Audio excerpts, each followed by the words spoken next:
Bismillahirrahmanirrahim. Assalamualaikum warahmatullahi wabarakatuh. Halo adik-adik semuanya, bagaimana kabarnya hari ini? Semoga adik-adik selalu dalam keadaan sehat walafiat, selalu bahagia dan selalu semangat untuk belajar dari rumah. Oke, pada kesempatan kali ini kita akan bersama-sama belajar tentang indera pendengar, atau bisa disebut juga dengan telinga. Telinga merupakan indera untuk mendengar. Setiap hari kita mendengar bermacam-macam suara, tetapi tidak semua suara dapat kita dengar. Telinga hanya mampu mendengarkan suara yang berfrekuensi antara 20 sampai 20.000 getaran per detik. Oke, sekarang kita lanjutkan ke bagian-bagian telinga. Nah, secara umum, telinga terdiri dari daun telinga, telinga bagian tengah, dan telinga bagian dalam. Yang pertama, daun telinga. Daun telinga terdiri atas tulang rawan yang dapat ditekuk. Daun telinga berfungsi untuk menangkap suara dari luar. Suara yang telah ditangkap kemudian diteruskan lewat lubang telinga menuju ke gendang telinga. Kemudian bagian yang kedua adalah telinga bagian tengah. Telinga bagian tengah ini terdiri atas tulang martil, tulang landasan, dan tulang sanggurdi. Ketiga tulang tersebut disebut juga dengan tulang-tulang pendengaran.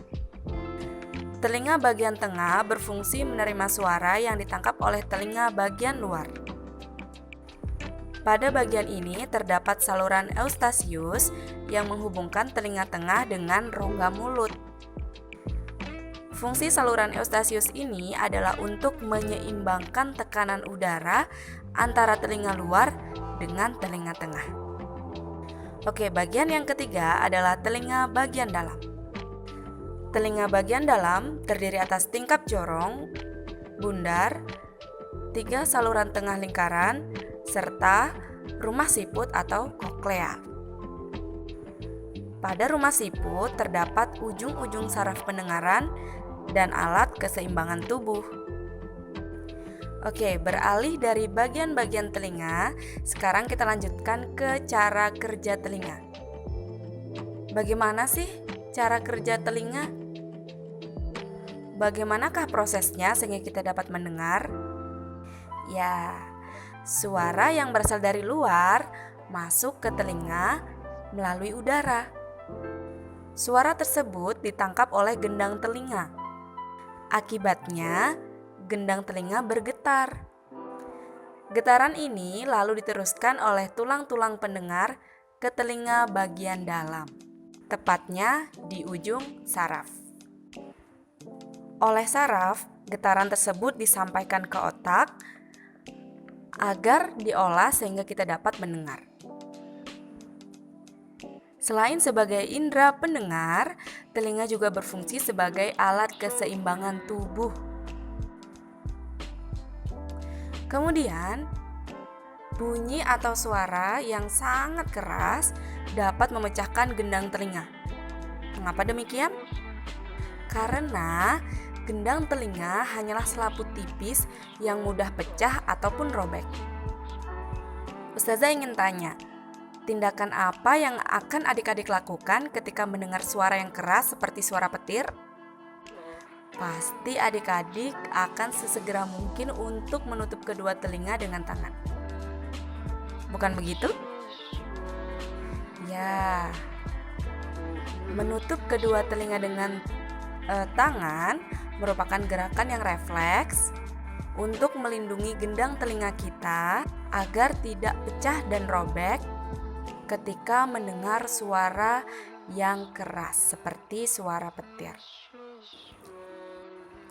Oke, beralih dari cara kerja telinga, kita akan membahas kelainan-kelainan pada telinga.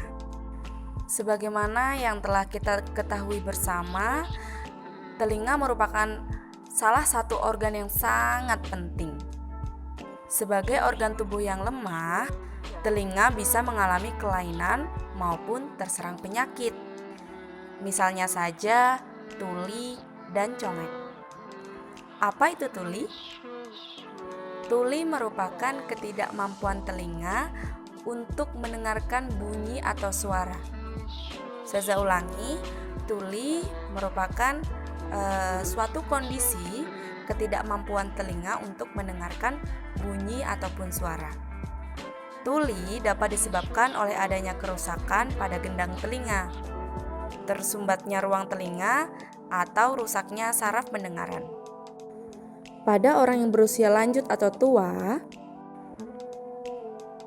ketulian biasanya disebabkan oleh kakunya gendang telinga dan kurang baiknya hubungan antar tulang pendengaran. Contoh kelainan telinga yang selanjutnya adalah congek. Congek merupakan penyakit telinga yang biasanya disebabkan oleh infeksi pada bagian telinga yang tersembunyi di infeksi ini. Oke, itu tadi adalah materi penjelasan tentang indera pendengar ataupun kita sebut sebagai telinga. Semoga adik-adik bisa memahami secara jelas terkait materi yang sudah Ustazah sampaikan, yakni tentang indera pendengar. Mungkin itu saja yang dapat Ustazah sampaikan. Syukron, wassalamualaikum warahmatullahi wabarakatuh. Semangat belajar!